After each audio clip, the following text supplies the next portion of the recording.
अस्सलाम वालेकुम ख़वातीन हज़रात, मैं हूँ फैसल मोहम्मद और आप देख रहे हैं हमारा YouTube channel views of Faisal Mohammad.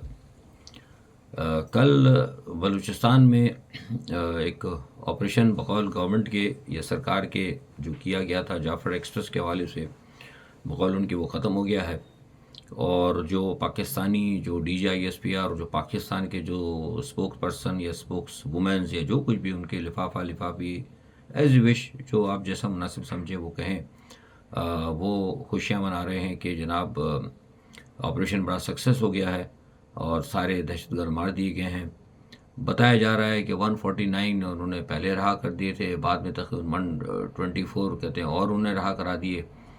और ये इल्ज़ाम दिया जा रहा है कि 28 को जो है उन्होंने मार दिया था पहले ही दहशतगर्द अलहदगी पसंदों ने। तो अगर वो 149 और 129 और ये मुख्तलिफ लोग मुख्तलिफ, मतलब इस वक्त तो ये है कि जो गवर्नमेंट के जो लोग हैं ना, उनका भी ये हिसाब है कि मैनी माउथ्स मैनी टॉक, कुछ पता नहीं रहा कौन क्या कह रहा है।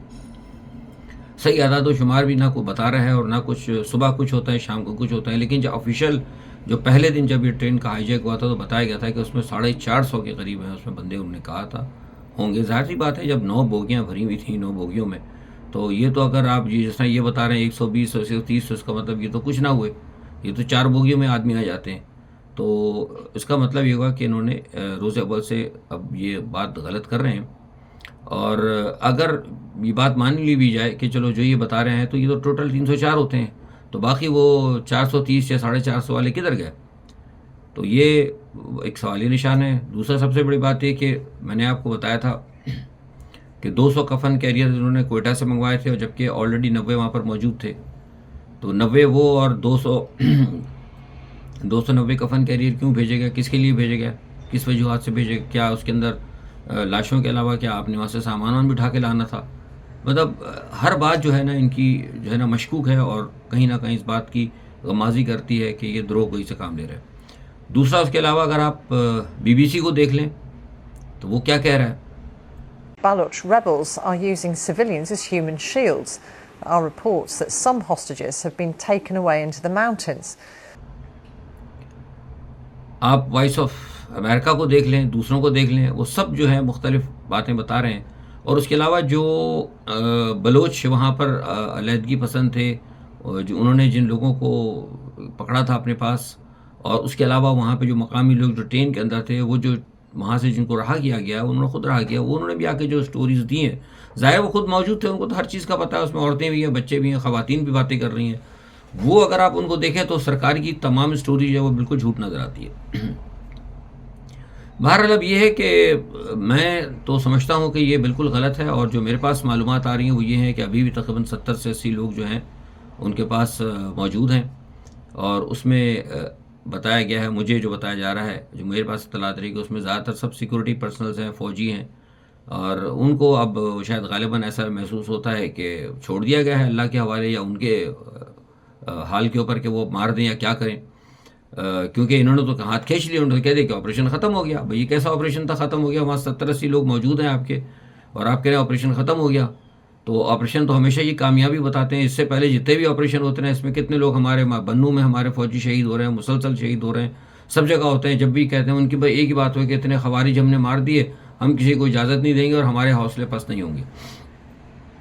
तो ज़ाहिर है आपके तो हौसले नहीं पस्त होंगे, लेकिन जिनके मर रहे हैं लोग, जो शहीद हो रहे हैं, उनके तो, उनके घरों के तो वालों के तो हौसले पस्त हो रहे हैं। और ये कोई अब नई मिसाल तो नहीं है, मैंने पहले भी बताया था, ये आपको याद होगा 2007 या 2008, मुझे भी याद नहीं आ रहा, मुशर्रफ के दौर के अंदर एक दफ़ा हुआ था कि TTP ने तकरीबन 110 के करीब फ़ौजी हमारे यरगमाल बना लिए थे धोखे से।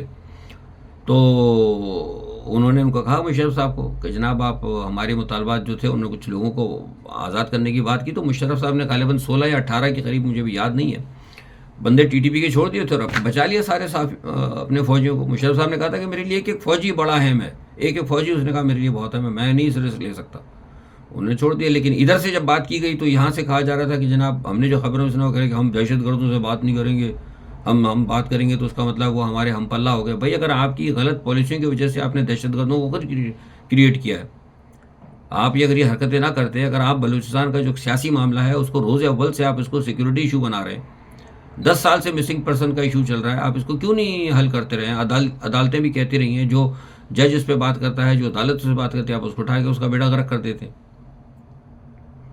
अब ये है कि हमारी जो इस्टेब्लिशमेंट की जो पोजीशन है, वो मैंने पहले बताया आपको कि ये चाहती नहीं है कि बलूचिस्तान के लोगों को किस तरह आज़ादी दी जाए या वहाँ के जो मामलात हैं उनके ऊपर उनको वो रखा जाए। तो बिल्कुल गुलाम बना के रखना चाहते हैं। गैस के हवाले से सारी बातें मैं आप बता चुका हूँ। वहाँ पे सारी जितनी भी मादियात हैं, जो कुछ निकल रहा है उनका उनमें से उनका कोई शेयर नहीं है। भाई सिर्फ बुगती कबाइल हो गए, या वो क्या कहते हैं अपना मैंगल कबाइल, या 2-3 कबाइल जिनको आप समझते हैं कि चलो बहुत लड़ने वाले, चलो ठीक है उनको छोड़ दें। उसके अलावा भी तो बहुत सारे लोग हैं। आप किसी को नहीं मानते, आपने किसी को पावर देने की तैयारी, आधी से ज़्यादा फोर्सेज आपकी इस वक्त बलूचिस्तान में आपने छोड़ रखी है, और जब भी कोई बात होती है मारना शुरू कर देते हैं।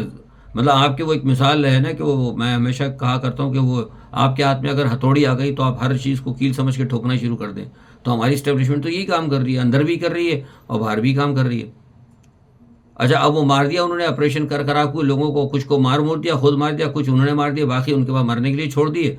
अब कह रहे हैं कि जनाब वो नाम क्या दिया, ऑपरेशन ग्रीन। हाँ, मैं आपको बता ना कि ऑपरेशन ग्रीन बोलान, देखिए नाम देखें ज़रा इनका, इनके काम देखें हमारी हुकूमत के और इस्टेब्लिशमेंट के। ऑपरेशन का नाम दिया ऑपरेशन ग्रीन बोलान, ये तो बताना ही भूल गया मैं आपको, यानी ग्रीन बोलान। यानी इनको हर चीज़ अब ग्रीन ग्रीन नज़ारे, पता नहीं उन्होंने किसी को हरे कपड़े पहने देख लिया क्या हुआ या क्या परेशानी है इनको। ग्रीन इनिशिएटिव हो गया, फलाना हो गया, ढिमकना हो गया। कोई इनसे पूछे ये ग्रीन बोलान किस नाम से रखा है, क्या ये कोई मतलब कोई ज़राअत का प्लान था, या जो कल आपने जो ऑपरेशन जाफर एक्सप्रेस साथ किया, या कोई एग्रीकल्चर शो था ये, या कोई एग्रीकल्चर एडवेंचर था जो आपने इसका नाम ग्रीन बोलान रख दिया। मतलब इनके पास नाम भी नहीं है, उड़ान पाकिस्तान और पता नहीं परेशान पाकिस्तान, ग्रीन बोलान और अजीब अजीब किस्म के नाम। इससे पता लगता है कि ये जो है ना पूरी इस्टेब्लिशमेंट और पूरी हुकूमत जो है ना ये बौखलाए हुए हैं। और ये मैं आपसे बार बार कह रहा हूँ, हकीकत की बात है, ये सैंडविच बन जाएंगे, बनेंगे सैंडविच। चीन के वज़ीर आज़म जो हैं आने वाले हैं, वो पाकिस्तान का दौरा कर रहे हैं, क्योंकि जो जाफर एक्सप्रेस पे जो कुछ हुआ, जो वहाँ से चीन को पैगामात मिल रहे हैं, उसकी वजह से चीन जो है बहुत सख्त नाराज़ है। और दूसरी तरफ अमेरिका का मुसलसल दबाव आ रहा है। इन्होंने वो बंदा पकड़ के दे दिया, एक बड़े खुश हुए वहाँ से कि जनाब वो तो बहुत बड़ा नंबर टॉप 1 दहशतगर्द है। वो अमेरिका से वो भी आ गया, उन्होंने कहा नहीं कोई टॉप 1 नहीं है, बट ठीक है था, मतलब ये कि इतना भी कोई बड़ा नहीं है जितना कि आपने उसका वाविला किया। तो फिर ये जो सारे मामलात हैं ना, मैं जो आपसे बार बार कह रहा हूँ कि ये सारे के सारे मामलात जो ना, मुझे लग रहा है कि ये पाकिस्तान जो है ना बिल्कुल अब तबाही की तरफ जा रहा है। यहाँ पे 1971 वाली पोजीशन को दोबारा दोहराने की कोशिश की जा रही है, क्योंकि मुसलसल जिद और गुस्से की बात की जा रही है, कोई बात करने की नहीं हो रही। अब पहली मरतबा उन्होंने जो है ये अफ़गानिस्तान के मसले को, हमेशा पहले BLA को उसके साथ, मतलब ये जो बलूचिस्तान का मामला है इसको कभी भी ये अफ़गानिस्तान तक नहीं जोड़ते थे। अब इन्होंने पहली बार जो है बलूचिस्तान के मामले को अफ़गानिस्तान के साथ जोड़ दिया, वरना हमेशा कहते रॉ कर रही है, और हमें पता है कि रॉ करती है, रॉ फंडिंग करती है। मैं तो हमें शुरू से कहता हूँ कि रॉ भी करती है, और अब TTP को भी मौका मिल गया है। अब बलूचिस्तान के अंदर जो दहशतगर्दी हुई उस पर चीन का बयान बहुत है हमें। अमेरिका के आप देखें, अमेरिका ने भी क्या कहा है, अमेरिका भी कह रहा है कि हम दहशतगर्दी में आपके साथ खड़े हैं। चीन कह रहा है कि हमारा ज़ाहिर है उनके यहाँ बिलियंस ऑफ डॉलर लगे हुए हैं। तो अब वो आ गई ना, फिर बात होगी बलूचिस्तान के अंदर, फिर बात होगी दोनों बड़ी ताकतें आ गई। जब दोनों बड़ी ताकतें यहाँ पर आ गई मैदान के अंदर, तो उसका मतलब है कि फिर पाकिस्तान क्या करेगा। तो ये एक जो है ना सूरत हाल, ये सुधरने वाली नहीं है। और ये मुझे लग रहा है कि मौजूदा जो हमारे जो चीफ साहब हैं, वो हमारे उनकी बहुत इज्जत करते हैं, और जो हमारे चीफ एग्जीक्यूटिव है, पता नहीं एक सियासी भी हैं और एक गैर सियासी भी, दोनों चीफ जो हैं, वो लग रहा है कि वो मामला को दुरुस्त करने के लिए तैयार नहीं। आज देखो टांग में भी हुआ है, और मैं आपको बार बार समझा रहा हूँ, बार बार ये कह रहा हूँ कि ये मामला इस तरह नहीं सुधरेगा, आप इसको सुधार लें, वरना ये अभी आज टांग में हुआ है, कल बलूचिस्तान में हो गया, परसों भाई कहीं और हो जाएगा। ये सिलसिला चलता रहेगा, कभी बलूचिस्तान में होगा, कभी सरहद में होगा, कभी बलूचिस्तान में होगा, कभी सरहद में होगा। हो सकता है फिर अब गिलगित बल्तिस्तान में भी शुरू हो जाए, क्योंकि गवादर का आपको पता है CPEC का एक गेट गवादर से भी लगता है, उधर भी शुरू हो जाएगा। तो आप तो मतलब ये पिंग पोंग की बॉल बन जाएंगी हमारी एजेंसियां जो हैं, कभी इधर भागेंगी, कभी उधर भागेंगी, हर जगह कुछ को मारेंगी, कुछ को मरवाएंगी, और आकर कह देंगे जनाब ऑपरेशन कामयाब हो गया। तो इस तरह तो खैर काम नहीं चलेगा ना। बेहतर जो है वो यही है कि जो मैंने कल भी कहा था कि इमरान खान को आप बात करें, देखें वो सुना है, वो अचकज़ई और दूसरे जो लोग हैं वो जा रहे हैं इमरान खान से मिलने के लिए। मैंने कल ये बात कही थी, कुछ लोगों को बुरा लगा, कुछ लोगों ने कहा नहीं ये आप क्या बात कर रहे हैं इमरान खान। मैं ऐसे नहीं हवा में बात करता, मुझे पता है मैं कि जो मैंने बात कही थी कि अगर आज आप इमरान खान को रिलीज़ कर दें तो अवाम को एतमाद आ जाएगा आपका। आपने अगर अवाम का एतमाद हासिल करना है और फ़ौज की इज़्ज़त बढ़ानी है तो आप फौरी तौर पर इमरान खान से मदद लें। इमरान खान एक वाहिद ऐसा आदमी है, मैं बार बार आपको कह रहा हूँ कि वो कौम को इकट्ठा कर लेगा। और इमरान खान ने अगर बाहर आकर कह दिया, एक दफ़ा आकर कह दिया कि फ़ौज भी हमारी है, हमारा कोई नहीं है मामला, हम सब कुछ ठीक है, एक जगह दुरुस्त हैं, और जब वो ये कह देगा कौम को कि आप निकले इस दहशतगर्दी की जंग के खिलाफ, तो यकीन करिए कि फ़ौज को इस्तेमाल करने की ज़रूरत ही नहीं होगी। लोग खुद चुन चुन के अपनी सफ़ों के अंदर दहशतगर्दों को मारेंगे। हर बंदा निकल कर कहेगा ये आदमी मशकूक है, हर बंदा इलाके से कहेगा ये आदमी निकल के मशकूक है।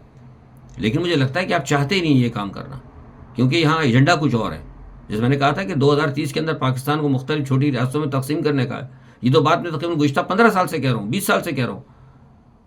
तो मुझे पता है, इन लोगों को नहीं पता, बड़ी बड़ी ताकतों को नहीं पता। सिर्फ बात यही है कि अब तक जो है इनको कोई ऐसा मोहरा नहीं मिल रहा था। वो डिप्रेस करते थे, जमहूरियत हुकूमतों को घर भेज देते थे, सब कुछ करते थे, लेकिन किसी भी आने वाले की बंदे की कितनी हिम्मत नहीं होती थी कि वो बराह रास्त को बहुत बड़ा रिस्क ले। जो मौजूदा एस्टेब्लिशमेंट अब रिस्क ले रही है, ये तो बहुत बड़ा रिस्क ले रही है, ये तो बिल्कुल यस्सर हो गई है। ये सब वो काम करने के लिए तैयार है, और हुकूमत का जो है और एस्टेब्लिशमेंट जो है वो बिल्कुल जिसे कहते हैं कि एक मातहत ग़ुलामों की तरह जो है आलमी ताकतों के और अमेरिका के कहने के ऊपर इस मुल्क का बेड़ा गर्क कर रहे हैं। सिर्फ उनको पैसा चाहिए, पैसे के अलावा कुछ नहीं चाहिए। आज मैं सुबह देख रहा था, वो गवर्नर सिंह साहब बड़ी तारीफ़ें कर रहे थे। मुझे हैरत हुई, आज सुबह मैंने देखा गवर्नर सिंह वो जनाब वो ये हो गया वो हो गया। भाई फ़ौज से नफ़रत किसी को नहीं है, फ़ौज से नफ़रत हम नहीं करते, फ़ौज से दुनिया की कोई आवाम नफ़रत नहीं करती। लेकिन जो फ़ौज के जो बड़े बैठे हैं वो अपने कार्रवाइयाँ अपने काम क्यों ऐसे कर रहे हैं जिसकी वजह से नफ़रत डेवलप हो रही है।